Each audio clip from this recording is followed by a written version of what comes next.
Binge Watch, where we give you our picks of what's happening in the world of film and TV. It's Marvel's Day with the 33rd film in the MCU in cinemas now. But does superhero fatigue spell disaster for the multiverse saga? What is happening to me? The film is not only a follow-up to WandaVision, but also The Secret Invasion, Miss Marvel, and Captain Marvel, with some fans thinking it's just too much. Jacob, do you think comic book movies are in trouble? Yeah, I kind of think they are. I mean, comic book movies insofar that I think the MCU is worked its way into a bit of a hole. Yeah. And I think the problem, like you say, you reeled off kind of what you need to know before seeing the Marvels. It's a lot. It's a lot. It's a lot of homework. It feels like homework. Yeah. And you know, I'm all for, like, I'm a natural completist. I like watching everything. But even I have had to detach myself from some of these projects that Marvel are churning out, and TV shows, because they're just not for everyone. It'd be weird if you liked every single one, I think, because you get different creative minds behind each one. But secondly, there's a lot out there that isn't Marvel that deserves our time, that needs to be watched, like we discuss week in, week out. So it's like a bit. It's a bit presumptuous to assume that you're going to have seen all these things. In theory, I like it. Like you said back in Annabel, like, that's quite cool, kind of cool. They're doing this on like such a big scale. Yeah. But in actuality, it's a bit much, and I think you can really tell that people are not looking forward to the Marvels as much as they would if it had, if it had been a straight sequel to Captain Marvel. Strong theory. I feel like the MCU was this massive thing with huge ambitions, and the execution has actually just been a bit flat and actually just not what people thought it would be. So I watched WandaVision and I watched some of Loki, but again, it was just too much. I heard really good things about Miss Marvel, but by that point I was like, oh, do I need to have watched, this and that to actually understand what's happening? Yeah. And then I just didn't because I had other things to do. We've got a life to live. Life to live. I feel TV like to watch. TV to watch. That isn't Marvel. I think the thing with the Marvels, there's a lot of negative headlines about it in regards to reshoots. Yeah. Never Test good screenings. test screenings which Marvel will rarely do, but with this they felt the need to, because I think they had a real problem with cohesion, which is unsurprising. There's a lot of plates to spin, right? I can't.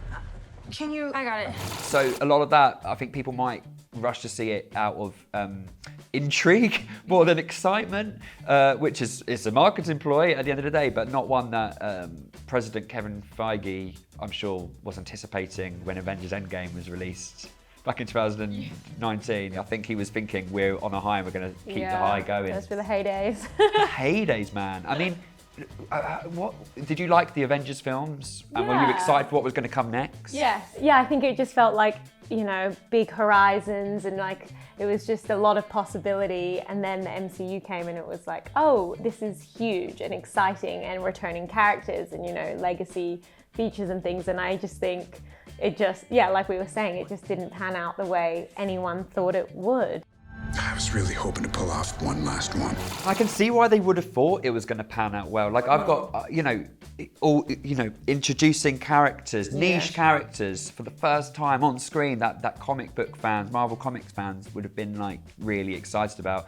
But I know people who are, grew up avid comic book readers of and love these characters, who are just like, nah, it's just not, it's not panned out the way they thought for whatever reason. Yeah. But the problem is, it's very lucrative, and they're going to lose a lot of money. I mean, they have been losing a lot of money. Fair to say, though, they did do well. They had 2 hits with, and this is quite telling, Doctor Strange and the Multiverse of Madness, not a bad film, I've got to say, and Guardians of the Galaxy Volume 3, which both did really well, but those are continuing chapters of pre-existing characters. They're having a bit of a problem with the establishing of new characters, I think. Yeah, with the Marvels, they spent $250 million on this, and I think, what was the box office estimates?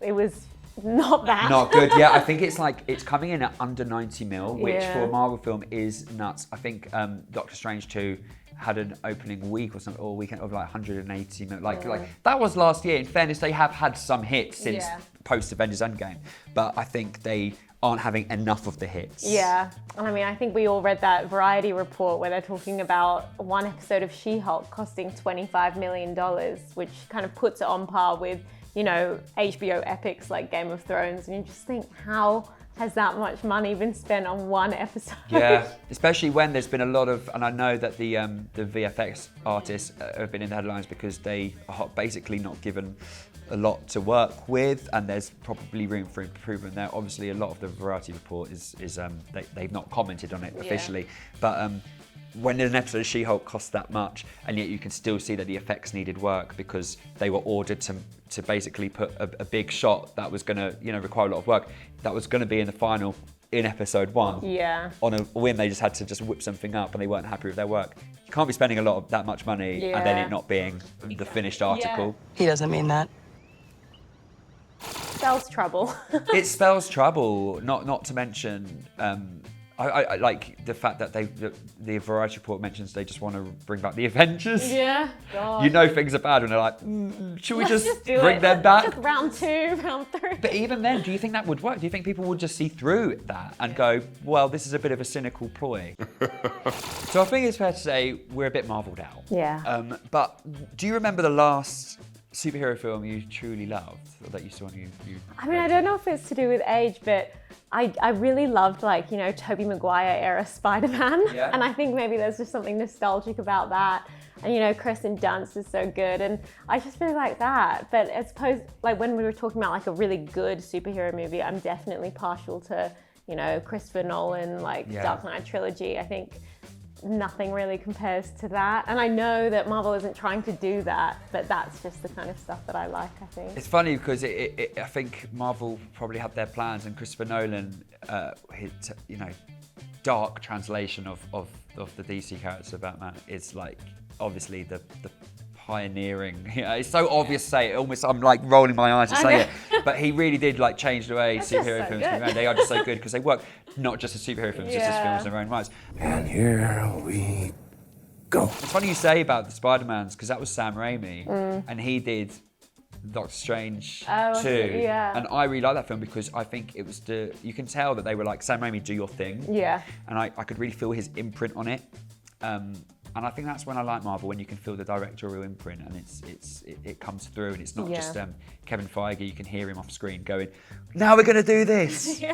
More explosions. Yeah. Things just got out of hand. One way or another, it's going to be a tipping point for Marvel, but we'll find out soon enough. Thanks for watching Binge Watch on Independent TV. We'll see you again next time. Like and comment on YouTube, and follow along for all the latest updates and trailers on Instagram and TikTok.